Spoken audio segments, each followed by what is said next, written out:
My God, have you seen Susan? She's really let herself go. Oof, just hearing that phrase can send a shiver down your spine, right? In fact, the fear of letting yourself go is one of the most common hurdles women face when they contemplate finally making peace with their bodies. We're terrified of being the person people are whispering about behind our backs. When you've spent years, maybe decades, dieting and controlling your size, the idea of letting go feels like falling off a cliff. But what if it doesn't have to be like that at all? What if letting yourself go is actually the best, most liberating thing you could ever do for your health and sanity? In today's episode, we're going to unpack this very real fear, look at what you're actually letting go of, and how it can be a gateway to true body peace. Welcome back to the Unlearning Beautiful podcast. If you're new here, I'm Christina Bruce, a body peace coach. I specialize in helping women untangle their worth and value from weight and appearance so they can find true peace from within. If you're ready to stop fighting your body, you're in the right place. Don't forget to hit subscribe. Let's dive into today's episode.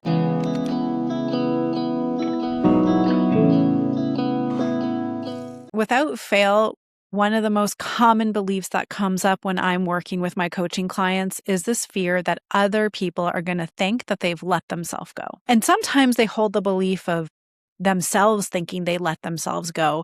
But I like to use the example of if you lived on a deserted island and you never had to see another person again, would you think you let yourself go, or would you care about it? And if you don't care about it, then you know it's really about how are you being perceived by other people. This hits on a very real survival instinct. It's actually twofold. There's an identity piece to it, and then there's the fear of, I'm not going to be accepted, loved, or valued by other people.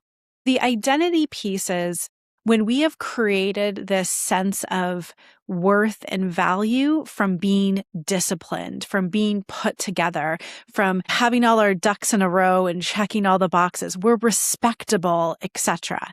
That is an identity. We will hold on to that tightly because that's where we've attached our worth and value. This often comes from how we've been raised and what we've been taught to believe.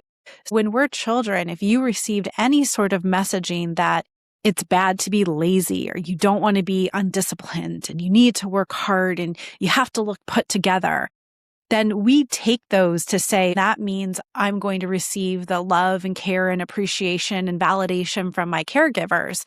And if I'm not like that, that's bad and wrong and I'm going to lose it. These beliefs are in our society too.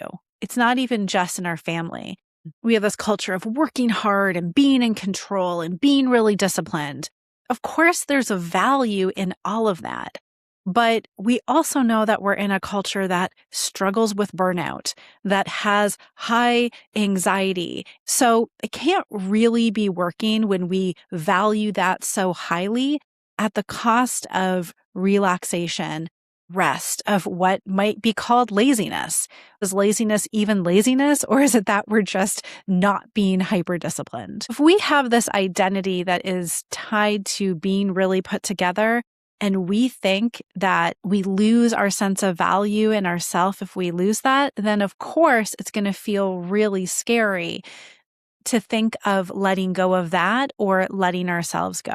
Most of us are in some degree living out of alignment with our true selves because we're trying to uphold an identity, because we're trying to be perceived in a certain way. And there is a cost to that. On the one hand, it feels safe, but on the other hand, it's actually hurting us. And if you're listening to this podcast and you've been contemplating making peace with your body or you're working on it, you know the cost of it. The cost of having to manage and control your body and appearance ends up becoming hurtful. It's stressful.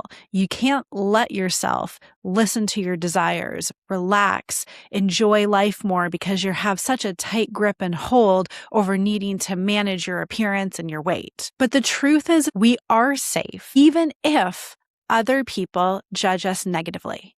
It doesn't feel safe. We might have a nervous system response that says this isn't safe. But even if people judge us negatively, it can't hurt us. You are not your identity. You've built an identity. You have an identity. but that is not truly who you are, because it's also something that can change. You can have a different identity as you get older, but you are not the identity. It's something you wear. And the root cause of the suffering is when we attach our sense of safety, worth, and value to an identity, because that identity is fragile. When you're working on making peace with your body, that means a letting go of an identity.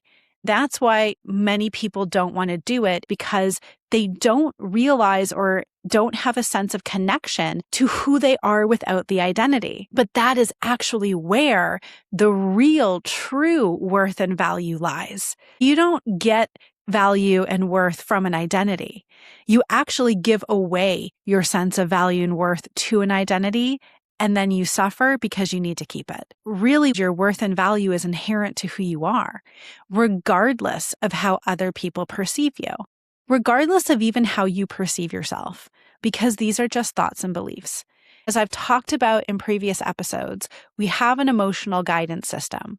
When we are living in alignment with our true self, we feel open, we feel at peace, we are attuned to our true worth and value.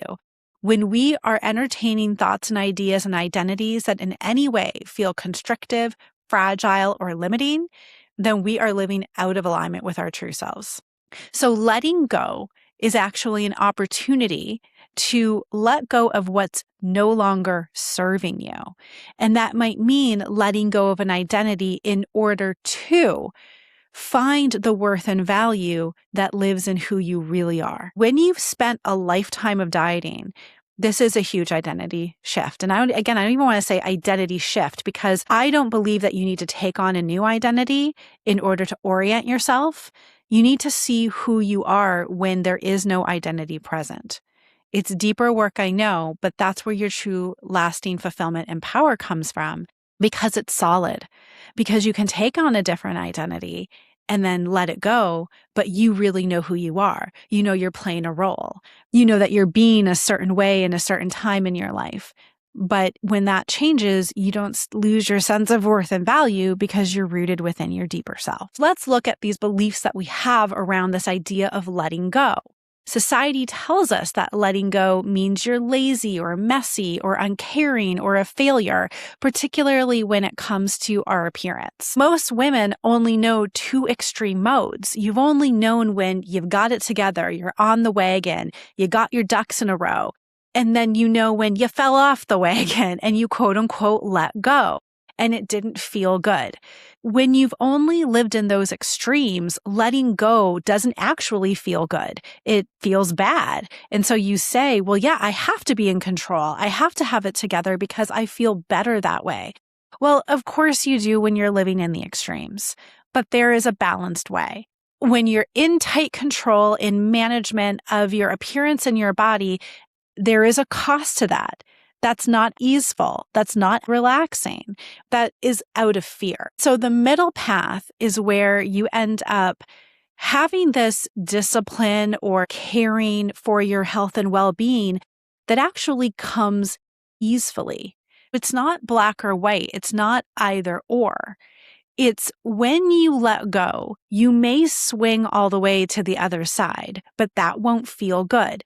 But this time, instead of running back all the way to the other side, you end up gradually finding yourself coming into the middle. In order to find that balance, we have to be able to look at the beliefs that we're holding about ourselves, about our appearance, and about body size. And in this culture right now, where we are in a black and white thinking state about body size and about health and about appearance. Fat bad, thin good.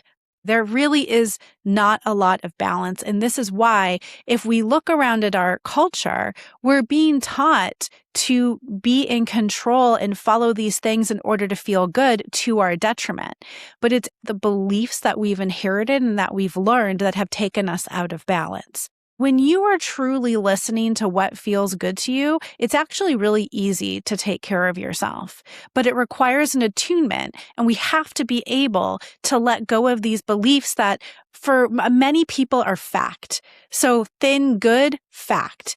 It's not actually a fact. It's a conditioned belief, because we've seen throughout culture and history that it has changed.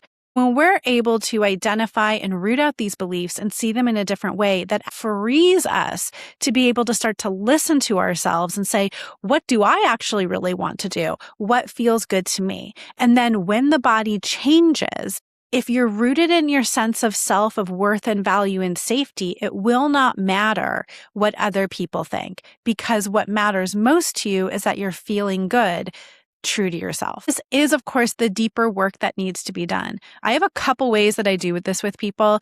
If you're totally new to this, I have this body peace video series, and it's a 3-part series that actually brings you through some experiences where you can start to connect to, who am I without this identity? Can I actually find my safety and worth within when I don't have these beliefs present? You want to check that out. I have a $20 off for podcast listeners. So there's a link in the description below.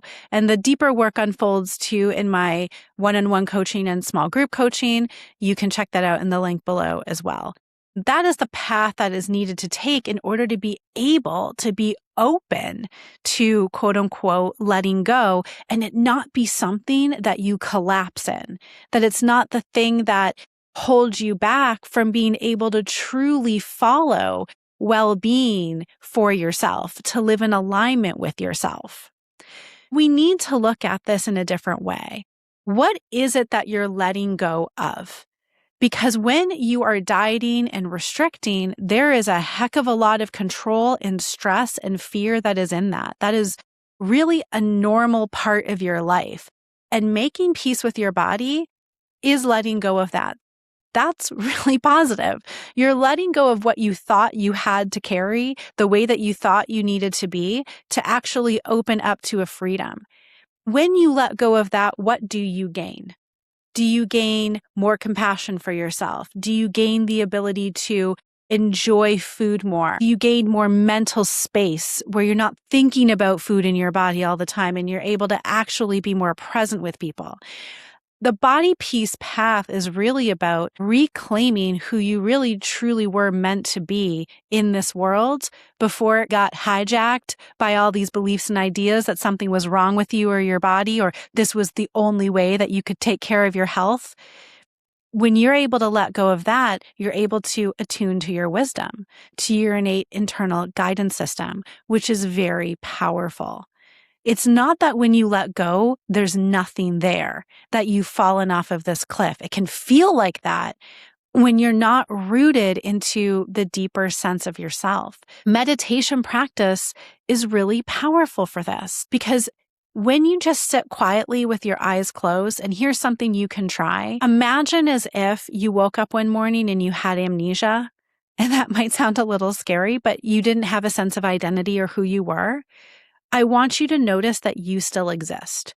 You didn't go anywhere.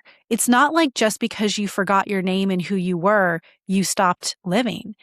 I want you to spend some time and notice, who is this person without this whole identity and story?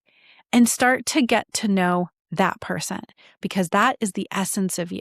That is you prior to taking on all of these beliefs and ideas about yourself and your body. So what you're really letting go of are false beliefs. You're letting go of exhaustion. Now, again, the difference is there's a reclamation then of what is well-being and what is health to you. It's not just a swing, I've let go and everything is off the rails. Again, that may happen, but it's coming back to what feels good to me. And this will take some investigation. This is essentially a re-trusting process. How can I start to trust myself again when I've let go of the external rules and barriers and control that I've put up? And they were put up because you thought something was wrong with you in the first place, or because you were told this is how you were supposed to be.